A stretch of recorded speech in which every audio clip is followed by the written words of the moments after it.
to the cloud. Fabulous. Friends, thank you so much for joining me. We're here to look at Canvas Studio Plus. We added the plus on the end because we're going a little bit further than some of our basic content, but I do kind of want to touch on some of that stuff here in the beginning. So if you do consider yourself a new user, that's perfectly fine. You're in the right place. If you consider yourself a intermediate user, that's perfectly fine. We're going to take it to the next level.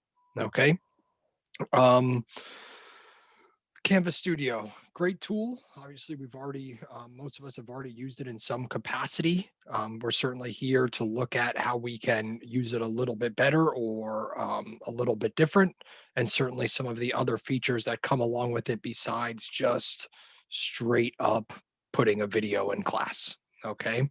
So I'm going to start by sharing my screen here. And I want to start probably with the biggest misconception that I have found when I get questions on Canvas Studio. Okay. And you tell me if your thinking is still this way or if we have a good understanding of this, but this is the one I probably get the most. Okay. I have individuals email me or reach out and they say, I put a Canvas video or I put a video inside of Canvas Studio, but my students can't see it. Okay. That sounds good. So you're just started. We're good. We have the video in studio. We have it somewhere, but we need the students to be able to actually see the content, right? That's the purpose of this. So this is where kind of the hiccup is, right? When you put the video inside of studio, on top of that, we have to put the video somewhere inside of the course. Okay. So not just in studio, we have to put it in an assignment. We have to put it in a module. We have to put it on a page. Okay. Once you take that video and you actually put it somewhere, then it will populate inside of the course studio. Okay. So let me show you what I mean. Okay. You're looking at my screen right now. And obviously, here I am on my Canvas dashboard. Everyone has this very top layer link of Canvas Studio on the left hand side in the blue. I like to call it a TV with octopus arms because that's the way it looks to me. Okay. So when I click on this link here, it takes me to a page that shows me all of my videos. These videos are in multiple classes, different sections, different pages, different modules. This is a collection of everything. This is my library. Okay. This is the very top layer. Now, as opposed to the very top layer, when you go into an individual course, here I'll go into my informatics course, you also have studio on the left hand side. This is the studio that is specific to the course itself. Okay. So the students inside of this section are seeing the videos in this studio. The only way they see those videos, again, is if you put them somewhere. So here, my video that's in studio is put right on the front page of my course. All right. Now, you can literally put a video anywhere you have an edit button inside of Canvas. Okay. The only thing we're looking for is, again, this Canvas Studio icon, which is our blue TV with octopus arms. Okay. So anywhere we have that icon, we can put this video. Once I embed the video, which I already did here on this page, you can see it here from the beginning of a class. Since I've done that, now the video is over here inside of the actual studio of the course. Okay. You can see, excuse me, that I have both the N302 SP21 introduction and the N302 SP20 introduction. Even though both of these are here inside of this course studio, the only one that's on the front page is the SP21 video. So the students can't even see this SP20 video inside of this area because it hasn't been put somewhere. Now, if I put it inside of a module or if I put it inside of an assignment, now they will be able to actually see this video inside of this studio area. So again, I'm going to go back to square one. That is the biggest misconception we have with Studio. We say, okay, here I am in Canvas Studio. I click add, I put a video in here. I tell the students to go watch it and the students can't see it. Or it's the very first one of the semester and they don't even have Studio on the left-hand side because there's no videos in the class. Okay, that link doesn't become live until there's actually a video inside of the section. So you might get, well, I don't even have a Studio link. So we kind of, again, big misconception on the front end. Even though the video is here inside of the Studio tab, we have to put it somewhere in the course, okay? On the front page, on a module, on an assignment, in a discussion board, wherever, okay? You have to put it somewhere, all right? So let me show you probably the best way that I've found to put this somewhere. Excuse me, like I said, it can be put anywhere you have an edit button, anywhere we get that toolbar with all of our tools. But I would say for the most part, a lot of us probably sleep inside of this module kind of setup. Even if you're not module one, module two, you can have a whole section that's just called videos. And then you just have a video module. And then all of the videos sleep under that module. It doesn't need to be set up this way. It's really whatever works best for you. But again, the video has to be put inside of here in order for the students to see it. So let's pretend, erase your brain, that my introduction video is not on my homepage. All right. I want the students to be able to see that introduction video here within my modules, probably before the class started. So I'm going to put it here inside of my welcome. Okay. When I click on the plus, you default to assignment always. Okay. You could put the video inside of an assignment, but I'm not grading them on this video. I have nothing for them to submit. So assignment isn't necessarily the best umbrella for the video to sleep under. So two options. You can come down here to external tool. And in the external tool list, you'll see your Canvas Studio. I can click on Canvas Studio and click on my SP introduction video. Now notice what we get here, we got a second screen, right? Do I want comments? Do I want students to be able to comment on the video? Sure, I'm not gonna stop them from doing that. We can toggle on and off. Do I want them to be able to download the video? Sure, not sure, certainly your preference. I would say the majority of the time the students have an internet connection, but certainly if they're traveling or if they have other things going on, they might want a hard copy of the video on their page. So maybe they have a discussion with you and they want to be able to download that content. You can certainly turn that on for them. And we're going to jump back to here in a little bit when we look at some of our other plus items of this video quiz embed, of how we put a quiz over top of the video. But for now, I'm just going to do a standard embed. I'm just going to put the video on this area and allow comments. I'm just going to hit embed here and add item. Okay, now you'll notice I just get a link here called Canvas Studio. And as always, I can always say introduction video. Tell the students exactly what it is, so we're not guessing on what Canvas Studio is. Introduction video. Now when I click on here, I'm taken straight to that video to watch. Okay, notice it's kind of this own section. I don't have an edit button here. I can't do anything else on this page. I can't add text. I can't add a link. I can't give them something else to think about. So I have no ability to do anything on this page. Okay, so maybe you do want to do that. That's our second way of getting this video in here. So instead of doing our plus and changing to external tool, I'm just going to do page and say new page. And for those of us, a reminder, a page is just a blank slate. I'm just giving myself a blank canvas to work with, blank canvas inside of Canvas. Sorry for the confusing terms, but blank slate to work with here. I'm going to say introduction video. Okay, now when I go to this area and I do my edit, not only can I type anything I want, whether that's in an introduction message or a link to the syllabus or anything like that, I can also just click my studio icon, and the same thing we saw about embedding the external tool. I do the same thing here. I select my introduction video and I embed. Okay, now I have the option to type on the page, add other images, link to other things, highlight, bold, anything else I might want to do. Okay, so again, two separate options there when you're putting inside of modules.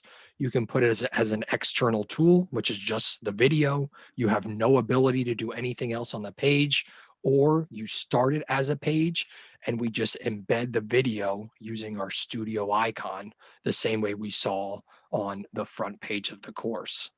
Okay, so again, we're still kind of clearing up the big misconception we have here. Even though the video was put inside of Studio, how do we make it available to the students? Where are we putting it? In this case, we put it inside of a module. We put it inside of a module as an external tool, and we also put it inside of a module as a page. The page gives you the ability to add other things to that area, other text, other links, things like that. The external tool does not. Your hands are tied when you choose the external tool.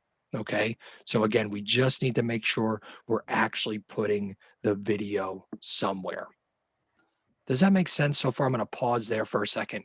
If anybody has anything they would like to add or any questions they want to ask before I jump into another area here. All right, fabulous. Thank you so much. As always, if you have anything you want to add, you can certainly put it in chat, or there's only a couple of us in here. You're welcome to unmute yourself and just talk freely. That's fine too. I'm going to cancel here. I'm going to go back to my front page because the majority of the reason that we are here today is for the plus items of Canvas Studio. Okay, we've looked at how to record videos, we've looked at where they go inside of Studio, and in that session we went very quickly over some of the what I would consider the additional features inside of the Studio platform. Okay, so I want to look at those additional features because I think they would be very helpful for you as an instructor, but also give you some really good insight into student engagement, let's say inside of the class, and the ability to have some opportunities for some informal assessment, right? We're already doing post quiz, things like that. A lot of those things are already built inside of the quizzes here in Canvas. That's perfectly fine, but you have the ability to build some of those quizzes on top of videos as well. So those of you that are really utilizing this for some PowerPoints or lectures or things like that, or if you're using it for study guides or items like that, this is the opportunity where you can kind of ask some of those questions out loud and give the students the ability to go through the video and respond to those questions as they're watching in real time. Okay, so let's take a look at some of that stuff here. Let me go back to my actual page of the class. Okay, good. I'm not sharing audio. I want to make sure you don't have to hear my voice and hear my voice here. Double voices of Andrew is not good. You already hear too much of me anyway. All right, so let's take a look at the video. I think I put this one inside of our modules as well. And here is that studio video. Oh, no. Oh, you know what? I think I deleted that one after yesterday's session. Let me go to the one we just did.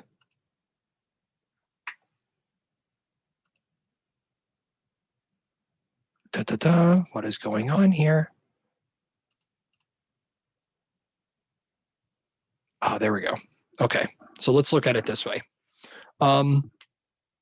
I'm going to look at some of the items that are provided along this bottom bar when you've actually put a video inside of a course somewhere. Okay, very straight up to start with your details, the title of the video, what's it called, the description, even further, yada, yada, yada. Comments, self-explanatory, anything you want to add, anything the students want to add, you can put that there. Subscribing to them will allow you to receive a notification that someone has commented on the video. And you'll notice that your comments are also time stamped. So if some video was pre-recorded and you have something you want to add to it or another resource you want to give them to it, when you're talking about that at 3 minutes and 17 seconds in the video, you can put that comment exactly at 3 minutes and 17 seconds in a video, so that when they're watching it, they also get that additional resource that you're providing to them at that time. It's not just this random comment at the bottom, it's actually populating in the area that you're referring it to. So that timestamp is pretty nice there. Okay, you see the comment. Also, additionally, here gives you the insights. Okay, this is where we get a little bit of the accountability action for this. This starts to populate as your students start to look at the videos. This gives you to start a bar graph of all viewers. Now you can see that my video is about 9 minutes long. And we've talked about this prior. We all have a threshold of how long we can watch something, how long our attention stays there, how much our engagement goes down when we look at those things. And this bar graph even shows that in real time. You can see that my viewership kind of started to tail off here at around 7 minutes. Okay. So a little bit of insight as the instructor. I know that attention wise and engagement wise, my students had zoned out after about 7 minutes. So if I made a video that was 40 minutes long and I see my students are starting to zone out after 15 minutes, I have 25 minutes of additional content there where it's probably going in one ear and out the other. Okay. So this is the great opportunity to kind of think of parts and pieces, right? Do you want to make part A, part B, part C, piece one, piece two, piece three? But how can we chunk these components so that really it's the student's ability to be able to walk away and digest the knowledge, right? It's not only the viewership and you and the time that it takes to make these things. We want the students to be able to absorb the knowledge as well.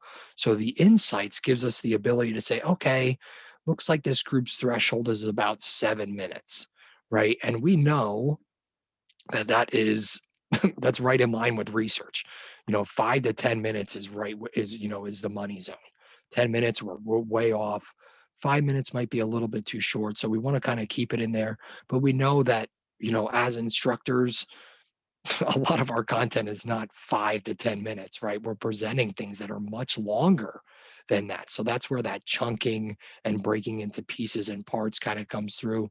And, not only taking maybe the whole PowerPoint or the whole lecture and making a video out of it, but you as the instructor know those parts and pieces where students struggle more than others. Those parts where you have to spend more time teaching it, where the students need more clarification. Okay, those are the parts and pieces that we put into video content, because that gives the students the ability to go back and view multiple times.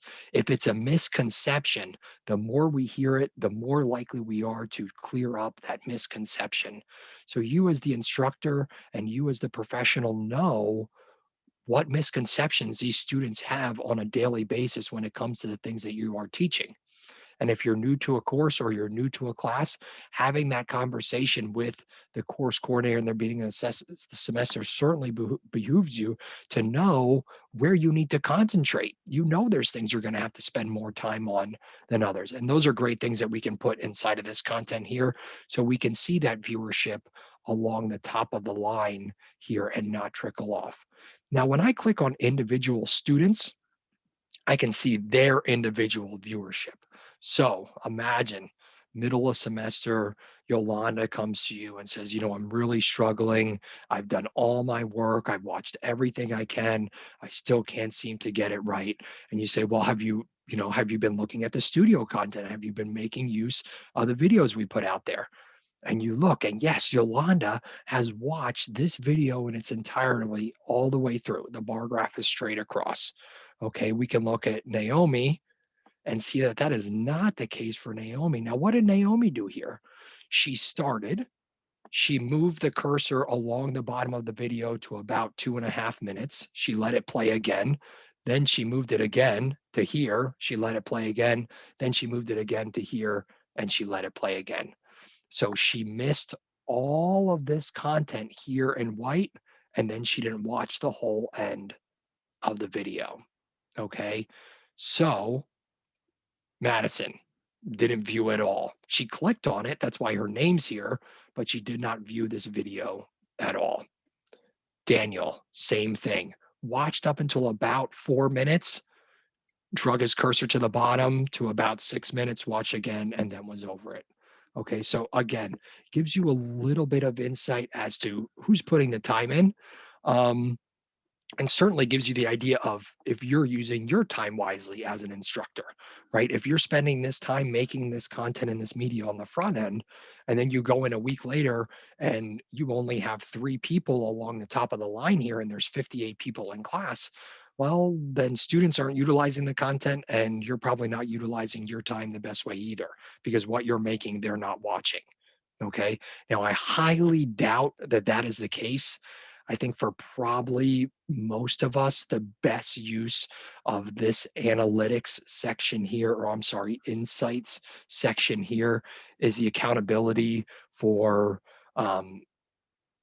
some of our unsuccessful learners, right? Those people that we get at the in the middle of the semester that tell you they're doing everything and anything and they can't just get it right, or they faltered on a test. They said, I've watched everything, I did everything, and you can say, well, I see this here, and we didn't even watch that, or we didn't even look at that. And again, not only out of individual accountability, but also a little bit of accountability for you as an instructor, right? Are you giving them content that is worthwhile? Are you able to see that the students have watched the content throughout, have engaged in the content? And we'll look a little bit more here at the engagement when we go into the quizzing on top. Okay. But certainly adding some comments, adding some questions, having a little bit of accountability there. Um, I think lights a fire underneath them, for the best way to describe it.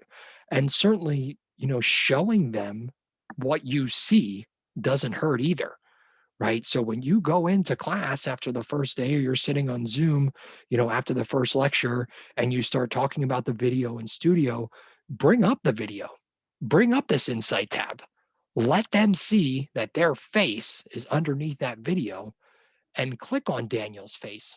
And you don't have to say anything about Daniel out loud. You're not giving them anything that's against FERPA or HIPAA here. You're just showing that Daniel decided not to watch the whole video. I would have to say that Daniel is more likely to watch the next video in its entirety if this is shown to him and he knows what you're seeing, right? Again, accountability. That's very hard to do in an online setting when we're not sitting face to face in a classroom, right? We're just expecting students to do these things. And we know that that's not always the case. But this gives us a little bit of clout when it comes to holding them accountable for that, looking at the insights inside of this section. Okay. Obviously, this populates with everyone in the class. Those of us with 155 holy clicks, I wouldn't advise you to go in and look at everyone. But again, the all viewership gives you a good overview as a full bar graph. And then you can certainly go into individual students as needed, right? You look at exam number 3, you see that Amanda really struggled on exam number 3. She wants to meet with you. She wants to talk to you about her grade. Maybe some of the preemptive work on your side is you go in and you look at those studio videos from exam number 3. Did Amanda watch all the videos? And that's going to be one of the first points of conversation when you sit down with her and you say, hey, listen, this stuff was out there, but you didn't use that time to look at this. So, that's, a way to kind of, again, hold that accountability there. Okay. I'm going to pause there and check my chat. I think I'm doing good. Fabulous. Anybody have anything they would like to add at this moment? Fabulous. All right, good. I'm going to make my way across outside of Insight into our next plus item, which is captions. Okay, captions, meeting our ADA compliance. How do we put captions on a video? Now, 2 ways inside of really I shouldn't say two ways, 3 ways inside of the Widener community where you can have captions on a video. Okay. Way number one is happening right now as I'm talking to you. When you record on Zoom, you get a text file of everything that is being said inside of that Zoom meeting. That text file can be uploaded into Studio and married, for lack of a better word, with the video right on top of it. Okay, so you take the video from Zoom that you recorded, you take the text file from Zoom that was sent to you, you put them both into Studio. Now you have your Zoom file and your audio transcript inside of there. Okay, for those of us that are recording lectures, that's what you should be doing with your recordings from the Zoom cloud. The Zoom cloud is only holding your lectures for 30 days. So once that 30-day window, excuse me, passes, those recordings are no longer available to our students or yourself. So you want to take that recording off of the cloud, download it onto your computer, and then re-upload it into Studio so that you have a copy of it here inside of this platform. Okay. So that's way number one. You can get the captions directly from Zoom because that's what's happening when you're recording. Way number two is an outside service, which has nothing to do with what we're looking at right now. It's called Silo 24, and the university does have a subscription to that service that requires me just submitting the video to Silo 24, and it transcribes what is in the video. That's a turnaround of about a day. I have found that that transcription service is more accurate than the transcription service here inside of Studio. Okay. Now, why would we need more accuracy? The accuracy comes into play very much when you're using some of the nursing terms, some of the large language, some of the vocabulary that comes along with the medications and the med calcs and things like that. Those things that aren't normal day language, Canvas Studio has trouble with those. Now, what you can do is you get the ability to edit the studio file so that you can go in and work with it there. But excuse me, for the most part, it does cause a little bit of back end work there when we need to clean up that transcript from Studio. Okay. Now, the transcript from Studio is obviously, for the most part, done in English, but it does give you the option to grab some other languages. I could certainly see a need for this inside of some of our grad programs. We have some international students, and of course, we want them to be learning inside of obviously American language because they're here at Widener, but we also know that, through research and through our own learning that, comprehension certainly is aided through hearing things in our normal dialogue or on our normal firsthand tongue. So, I don't see any negative to providing some learners something in a different language if they are requesting that. We do have a service through Studio that allows them to do that. Now, of course, we have no idea if the translation is correct because I don't know about you, but I don't read any of these languages. So I can't go back and make sure that it's actually translating correctly to what I'm saying. I'm just, putting forth um, the wherewithal that the service is doing what it's supposed to. So that's something that you certainly want to think about as you're providing that, especially for some of our second language learners there. So let me show you here. Because I did this yesterday, it already has the English transcript tied to it. I can tell you that I did this yesterday in the first training. I think it took about 10 minutes. It was not long at all. I requested the English. I got an email that it was ready and I had the ability to go in and look at it. Now, this is what it gives you. It gives you all of the text inside of these spans. And this is where it gives you the ability to kind of edit some of that text. So yesterday, when I first got this file, instead of saying Boble, this said Boval. with a V like this, right? So me as the user, I'm just going in and hitting edit and making sure those terms are spelled correctly and they're there to be able to come up on the video. Now, when I'm done with that, there is no save inside of this window. So this is real time. You'll see it just says saved here. When I hit play, you'll see the captions.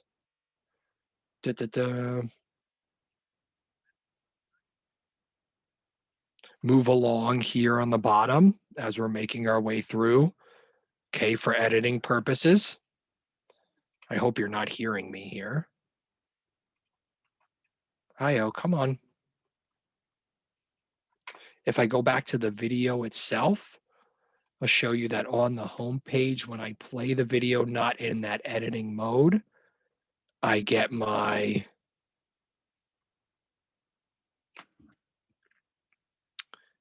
captions across the top of the screen here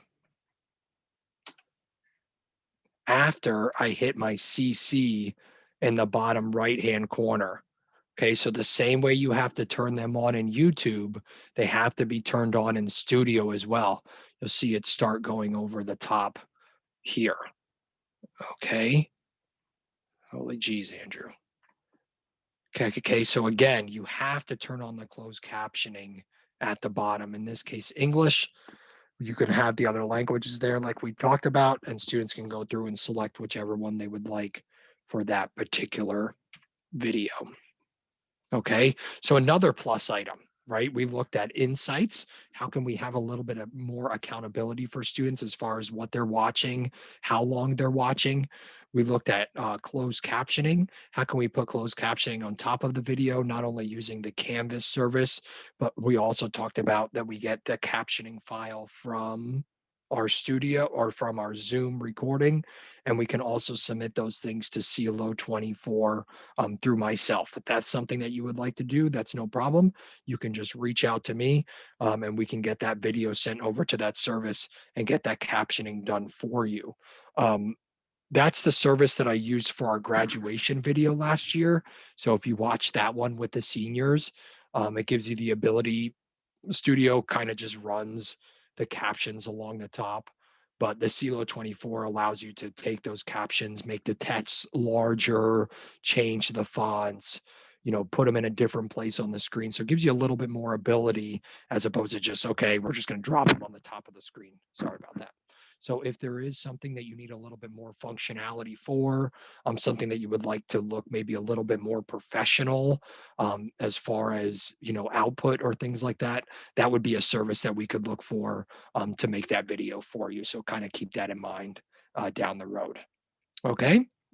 I want to jump into the last plus item I'm going to cover here today, which is putting a quiz over top of a studio video. Okay. Now, one of the biggest benefits, I think, of the quizzing on top of Studio is it allows you to build multiple quizzes on the same video. Now, why would you want to do that? Couple reasons. Okay, let me see if you can picture this with me. I picture a video done on APA formatting, right? We introduce this to students in freshman seminar. Those questions that I ask my freshman seminar students about APA formatting are probably not the same questions I'm going to ask my juniors in 302 about APA formatting. Okay. But it's the same video, right? It's the same video. It's an outline of APA. It's the basic stuff. Where can I find resources? What does it look like inside of text? Yada, yada, yada, so on and so forth. But the questions would be different. Okay, because they're different level students. My junior students should have more background knowledge and information on APA formatting than my freshman students. Okay, so I'm able to take that same video and put different quizzes on it depending on where the video is occurring. If it's occurring in my nursing or my freshman seminar course, I put my freshman seminar quiz on it. If it's occurring in my N302 course, my informatics course with my juniors, I put in my junior video or I put in my junior quiz on top of it. Okay. I also see a really good use for it for our pre and post questions, right? Imagine you give the students the same exact video to watch at the beginning of a lesson and at the end of the lesson.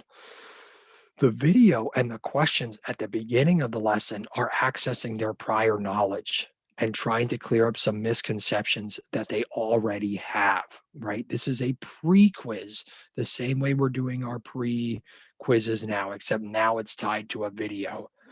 Once they're done with their learning, they've watched the lecture, they've looked at the resources, they've looked at the chapter books, whatever you have assigned to them, they now get that same video and they get the opportunity to take the post quiz, which is a different quiz, but clears up the misconceptions. Maybe asks the question in a different way, uses some of the vocabulary terms that they might have been introduced to inside of their reading and inside of their learning, right? So it's the same content. We're seeing this same video again because we all know as learners, repetition, and the more I see it, the more likely I am to be able to recall it.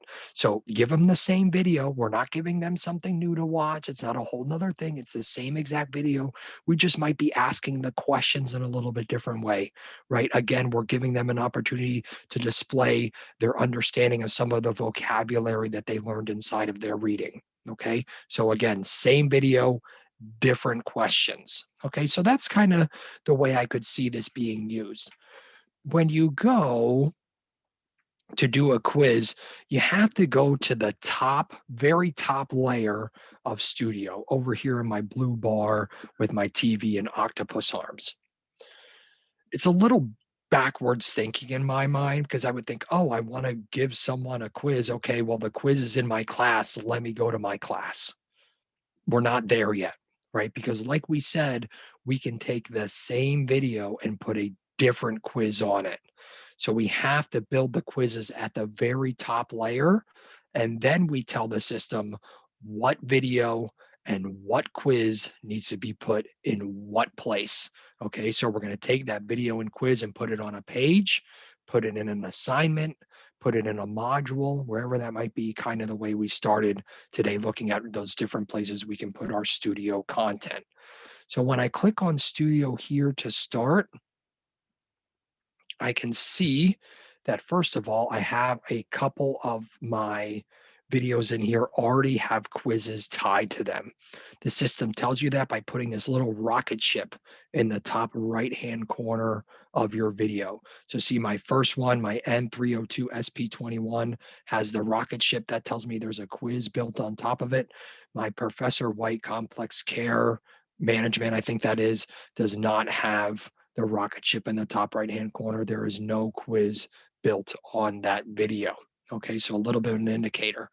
When I click on my three dots for my particular video, this is where I get the opportunity to build my quizzes. Okay, there are a couple other options inside of here. I think they're pretty self-explanatory, so I'm not going to spend any time on those. But where I am going to go here is to my quizzes. Yesterday, when I worked on this, I added the intro quiz. So that's the first one that's built on here. I'm going to start a new and say new quiz. Pretty self-explanatory. What are you going to call it? I'm going to call this one my post quiz. Description, please watch the video and spell correctly. Not like I would actually put that there, but I'm going to do it anyway. Okay, so a little bit of description there. And then we have this little friendly toggle here underneath. This is another great feature.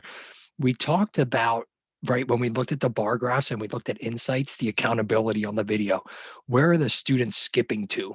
We saw some of those students that watched for the first 2 minutes, and then there was a large white gap where they didn't watch anything, and they watched for another minute, and another large white gap, and they watched for another minute. I can tell you that if you keep this on, that's what you're going to see in your insights. Okay, what this does is it tells the user where there is a question in the video, and it gives the user the ability to just take their toggle and move it over to the next question and move it over to the next question. If I hide the question marks, the students have no idea where the question is occurring in the video. The video automatically stops where the question occurs, and the students are asked the question, they answer the question, the video keeps on playing. Okay. So again, in the wherewithal of knowing that our students are very tech savvy and are probably going to do the minimalist in some of our things, do we really want to give them the ability to know exactly where the questions are occurring? So they can say, why watch the first 2 minutes? I'm just going to go to 2.5 minutes where the first question is. I'm just going to go to 5 minutes where the second question is. They're skipping all that middle content. So kind of think about that when you're either hiding the question mark or making it visible to the students. Let me hide it here in this case, or I'm sorry, let me make it visible because I want to show you what that looks like, and I'm going to hit get started. Now you'll notice this kind of brings up a screen that looks like I'm back in studio, right? It shows me the video. Here's my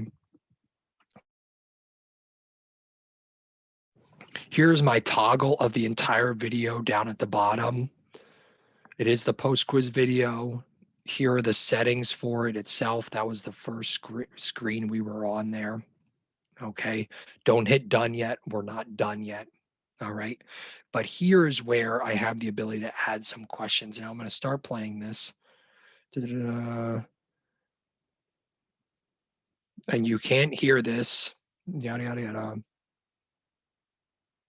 Okay, I'm going to pause right there because I said in the video, hello, students, welcome to Introduction to Informatics, yada, yada. I am Andrew Boble. I am the instructional technologist in the School of Nursing.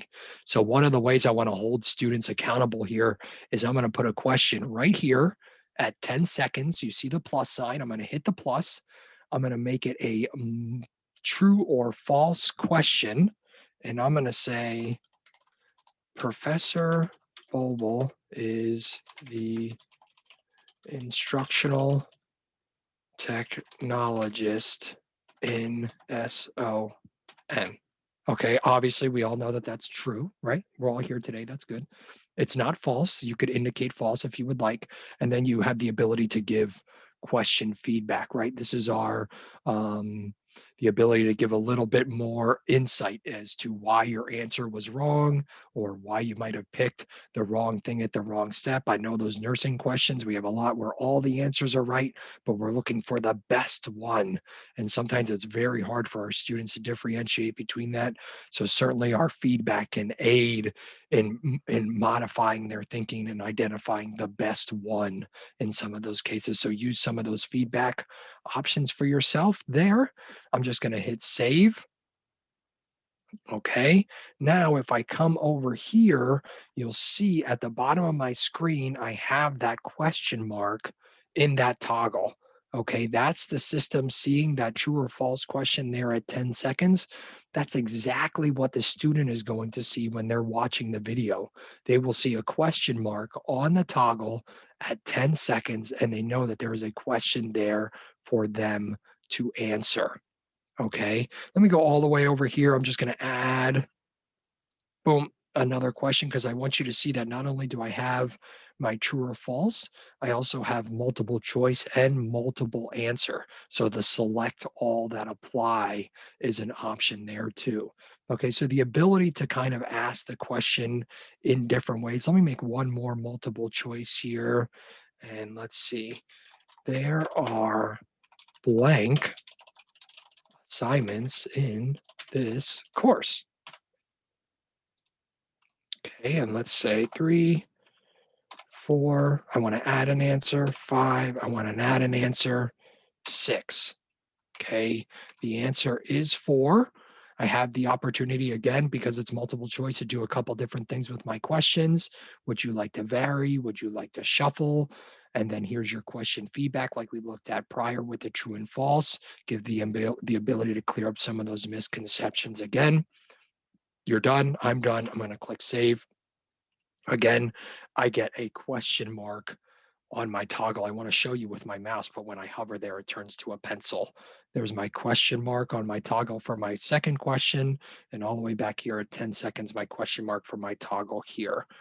Now, I'm done because this is just an example, and I'm only going to ask 2 questions on this video. I'm just going to hit done in the top right-hand corner here, and that's it. Okay, now when I click on the 3 dots for this video, I see 2 quizzes. I see the post quiz that I just made, and I see the intro quiz that I made yesterday.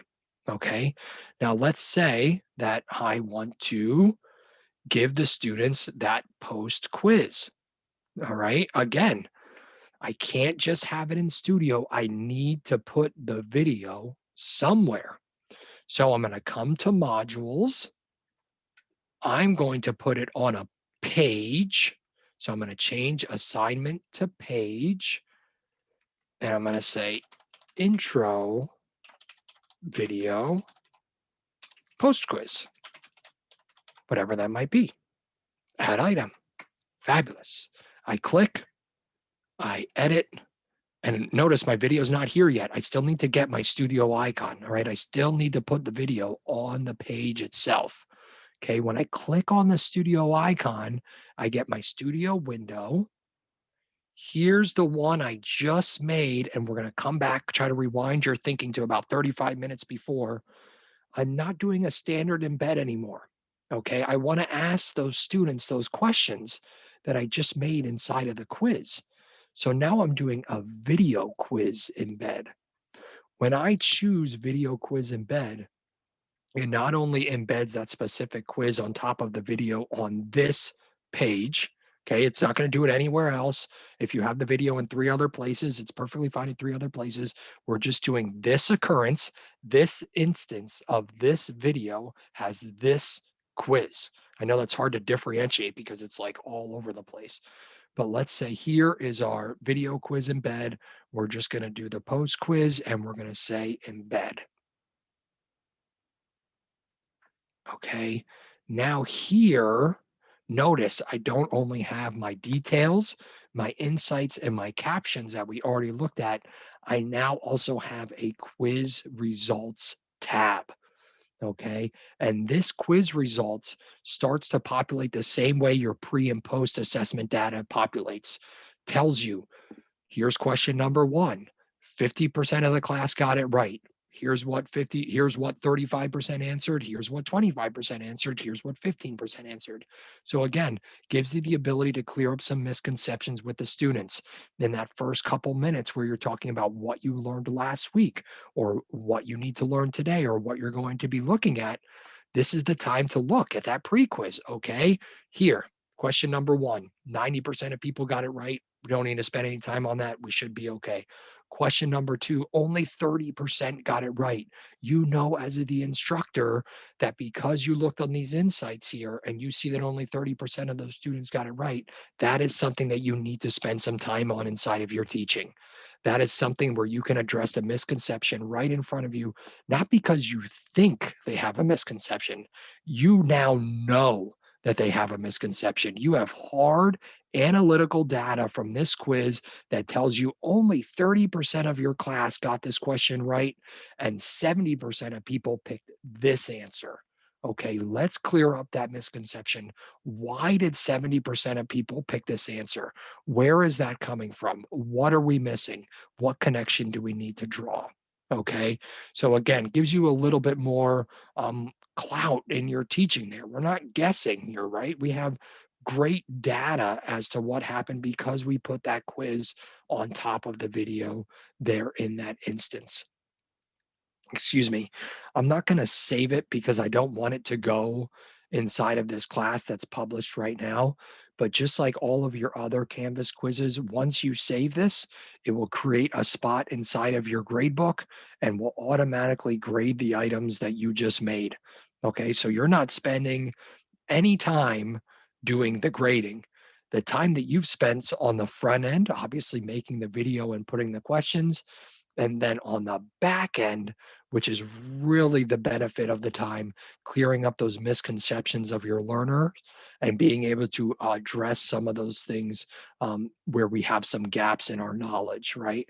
And that's just like anything we can get from a formal assessment. This is a great opportunity for a little bit of informal assessment, pre and post quiz on top of those videos. Okay, I'm going to click cancel. Inside of there, I'm going to check my list real quick.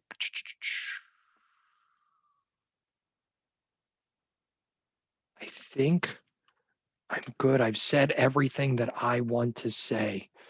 Is there anyone who has anything they would like to add or any questions, comments, concerns?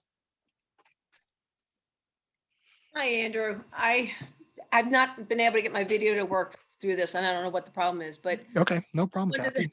I've been fussing with it.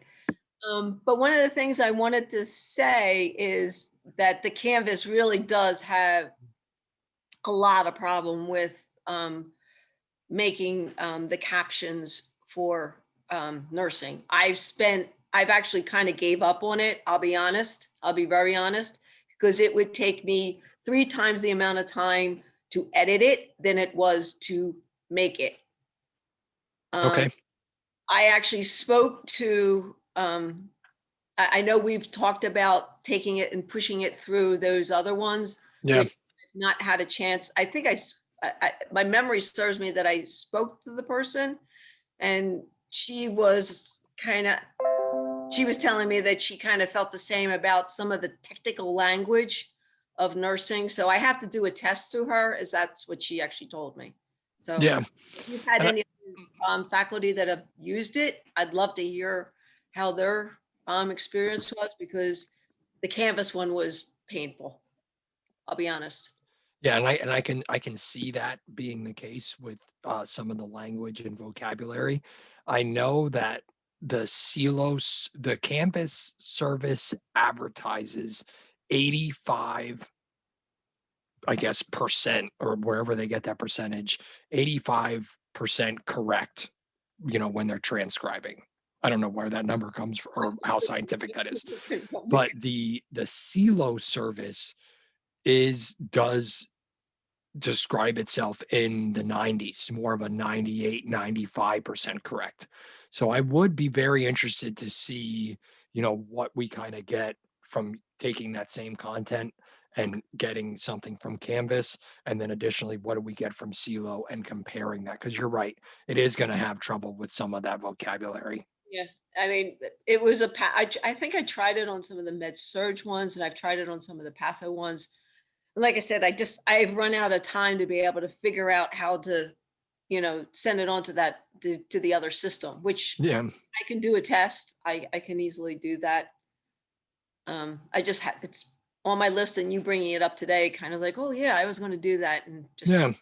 And that's fine. You can do that through me, Kathy. I have an admin to that account. So if you make the video available to me, all Okay, I really need to do is get it in there and we can see what we get on the other okay, side. that sounds good. I mean, Okay. I'm game to try. I Yeah. really.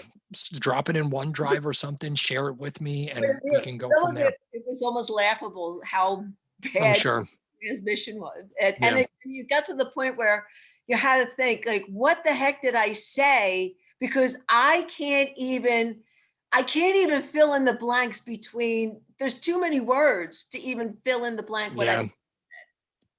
and that's why it became really problematic to me. Yeah.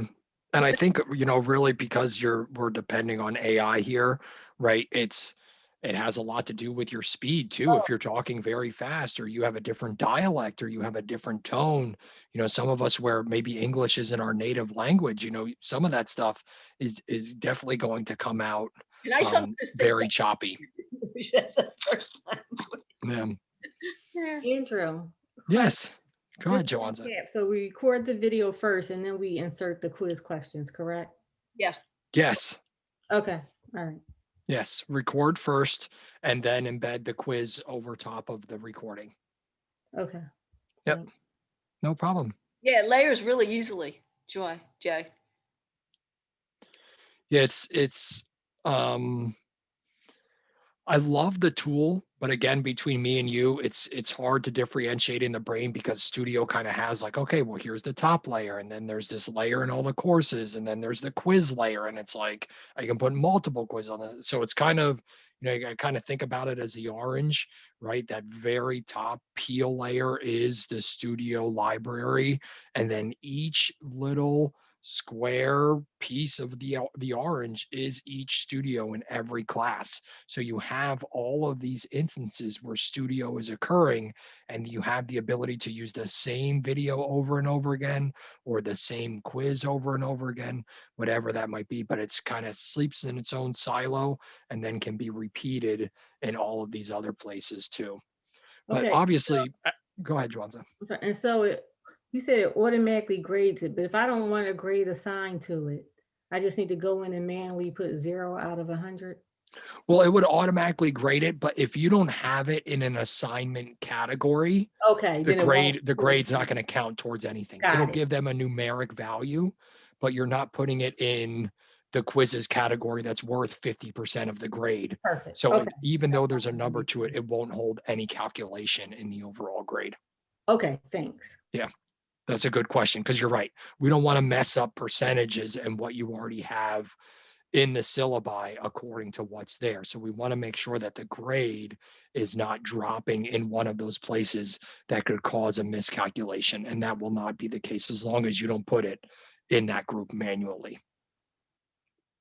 If you want it there, that's fine. If you want to make those quizzes on top of your pre and post, then that's fine. You just have to make sure you put them in that assignment category so the grade book gives the correct percentage to those pieces. But that's own personal preference there for sure. No, I think I'm gonna utilize this because for my courses, for my syllabus orientation, because my little pet peeve, I'm tired of students saying you didn't say that. So y'all getting a quiz now embedded in the Studio video, and then I can see where there's misconceptions about what I said, because I feel like I'm clear. Right. And then I get all this other stuff. I'm like, I didn't say that, or I didn't mean that. Right. With the grading, with the course. Yeah, Like, I think that's a good way to use it. in other course and not in maternity. No. Yeah, and for you, housekeeping, right? You're right. They're like, well, you said, and I'm like, I don't think I said that. So you're right. Like, you're not only holding the students accountable, but we're pulled in every direction all the time. So it's hard to say, oh, well, maybe I did say that. I'm not sure if I did. I could have. So you give yourself a little bit more clout by putting it that way too. So I think that's a good idea, Joanza, especially when it comes to the syllabi. For sure. Beginning of the semester, did everyone watch it? Yeah, everyone watched it. Okay, go in and look at your analytics. It'll tell you if everyone watched it. And you can go from there. So I think that's a good way to use it. For sure. It's 3:00, so we are at time. If anybody has anything else they want to add, I really appreciate you attending today. And of course, just like anything, if you want to work on this individually, or you have something that you're thinking about, and you want to schedule some time to sit down and look at it, please reach out. I'm happy to sit one-on-one and, make you feel like you're using this to its utmost ability and make you feel like you're using it successfully. That's why I'm here. Thanks, Thank Andrew. you, Andrew. All right. Thank you guys so much. Have a great rest of the day.